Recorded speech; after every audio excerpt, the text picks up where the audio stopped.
This is KGW News at 11.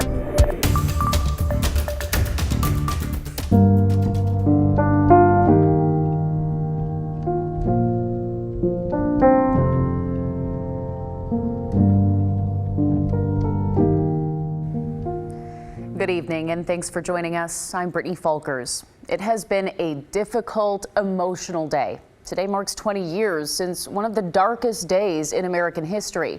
Thousands pulled into Ground Zero, Pennsylvania, and the Pentagon to honor the nearly 3,000 people killed in the 9/11 attacks.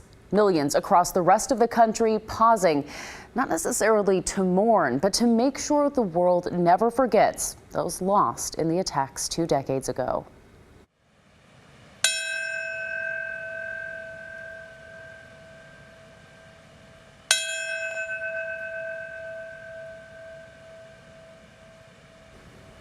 To commemorate the anniversary, hundreds gathered near the National September 11th Memorial and Museum. It's the same spot where the World Trade Center once stood. Many politicians, including Presidents Biden and former Presidents Obama and Clinton, were at the ceremony. In Pennsylvania, former President George W. Bush, who was commander-in-chief during the attacks, reflected on what he learned about Americans after the tragedy.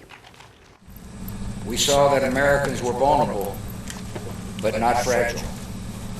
That they possess a core of strength that survives the worst that life can bring.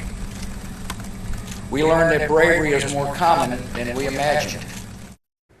President Biden didn't make a formal address, but did speak to reporters while visiting Shanksville, Pennsylvania. He said the people that jumped into action to prevent United Flight 93 from reaching its target showed genuine heroism that day. Meanwhile, former President Trump released a video message praising first responders and spent part of his day thanking them in person. Earlier today, from coast to coast, many other ceremonies were held from Boston to San Francisco to remember and reflect. Here in Oregon and Southwest Washington, somber ceremonies honored first responders and others gone too soon. Portland firefighters held a small ceremony Saturday morning at Firehouse 1. 4 Portland firefighters flew to New York City to help fellow firefighters at Ground Zero back in 2001. They went knowing their brothers would need their help following the tragic events that played out. Among them, Neil Martin and Wes Lokes. Both were part of today's remembrance ceremony. But I'm really proud that we're all here today and paying our respects, and I hope we can keep this mentality up.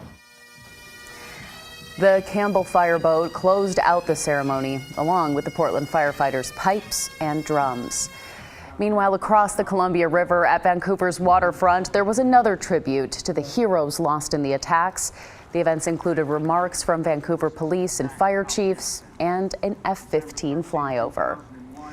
It really is hard to forget where you were that day, the moment when you heard what happened. For some Oregonians, their connection to the attacks on September 11, 2001 runs deeper than that.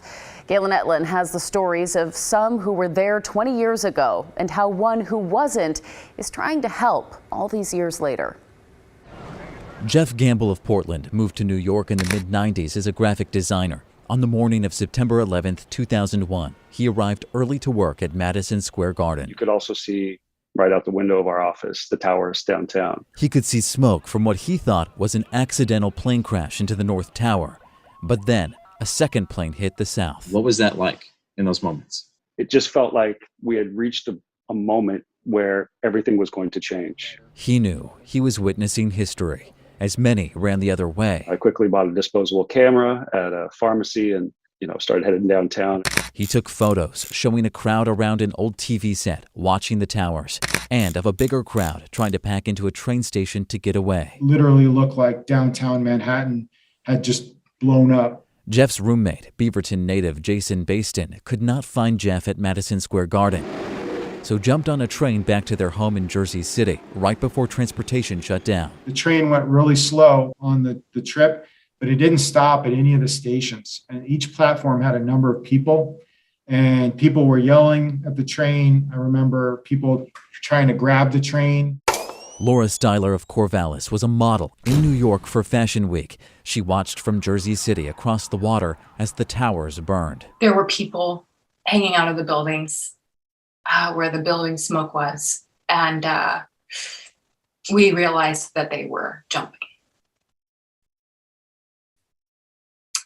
And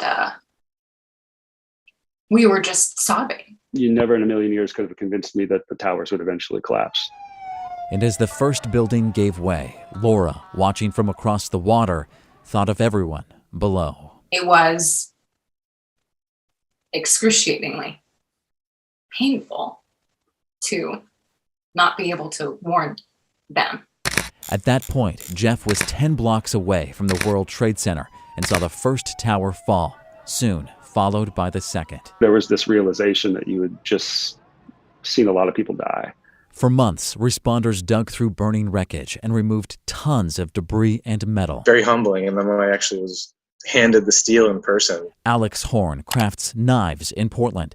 An anonymous donor gave him an elevator shaft bearing from the World Trade Center wreckage and commissioned 2 special knives made from the metal. Very poignant experience. The knives are being sold and raffled off. Proceeds will go to Tuesday's Children Foundation, which helps families impacted by events like 9/11. What does it mean to you to do a project like this? You just know, like, I'm never going to get the chance to have something this important again. For Oregonians on the ground during 9/11, the hours, days, and weeks after were important too. Looking back now at what happened then, what is your takeaway? That there was this sense of we're all in this together and life is really, really valuable and there's nothing guaranteed.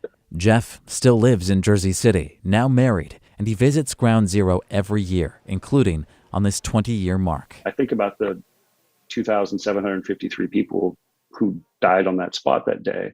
I don't take for granted the fact that 20 years later, I'm still here. His final snapshot shows the setting sun's glow over a devastated, smoky skyline. But with it, he carries this lesson. Grab the people that you care about and hold them close.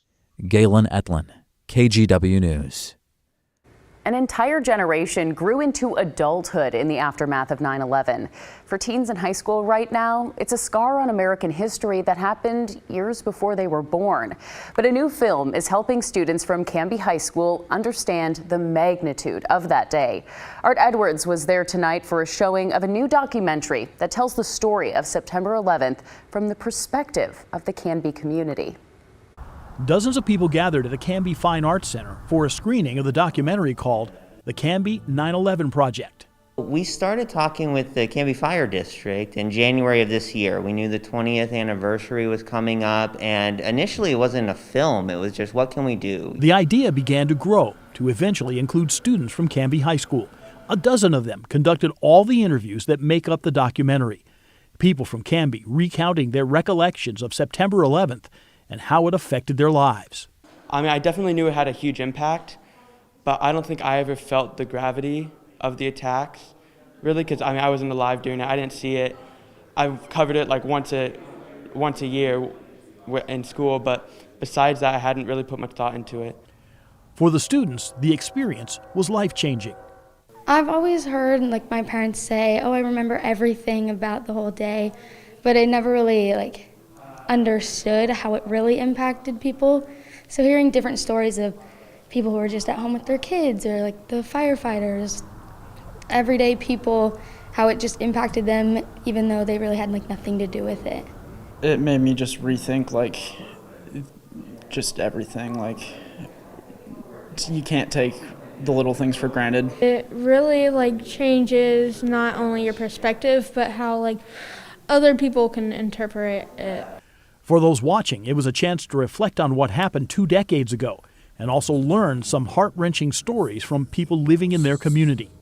I was about 27 at the time, so it was interesting to hear everyone reflect back on their experience. The people interviewed for the Canby 9/11 Project want this to be seen as a story of hope. Art Edwards, KGW News. Before we go to break, we want to say thank you to first responders from around the country that went to New York in the aftermath of the worst terrorist attack in U.S. history and those on the ground 20 years ago today. We'll be right back.